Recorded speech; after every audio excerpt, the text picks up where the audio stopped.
உட்காரல. நம்ம குழந்தைங்களையாவது W sitting பொசிஷன்ல இருந்து எப்படியாவது சேஞ்ச் பண்ணுங்க.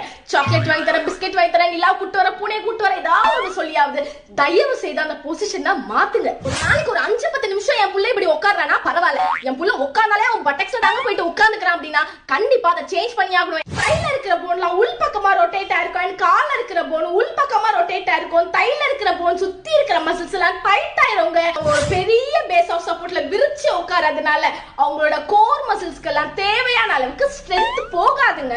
அவங்களோட நீ ஜாயிண்ட் டர்ன் ஆக ஆரம்பிக்கும், அவங்களோட ஆங்கிள் ஜாயிண்ட் டர்ன் ஆக ஆரம்பிக்கும். அண்ட் ஃபியூச்சர்ல அவங்களோட வாக் அண்ட் ஸ்டாண்டிங் இந்த மாதிரி இருக்கும். சோ ஒரு சின்ன மாற்றம் தானங்க மாத்திரலாங்க. அப்புறம் எந்த பொசிஷன்ல தான் நான் புள்ளைய உட்கார வைக்கிறது அப்படின்னு கேட்டீங்கன்னா squatting, kneeling, cross leg sitting, V சிட்டிங்னு முக்கியமானதுங்க. உங்க பசங்களை ஏதாவது ஒரு சைக்கிளிங் இல்லனா ஒரு அவுட்டோர் கேம்ஸ்ல சேர்த்து விடுங்க. அப்பதான் டபிள்யூ சிட்டிங்ல இருந்து ஒரு குட் பொசிஷனுக்கு சீக்கிரமா சேஞ்ச் பண்ணிடுவாங்க.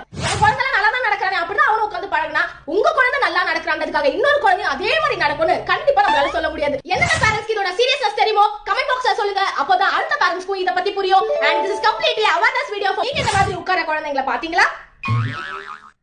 அப்படி ஆமா நான் உங்க பேரண்ட்ஸ்க்கு இத ஷேர் பண்ணுங்க. For more updates follow the episode of Karate Kid.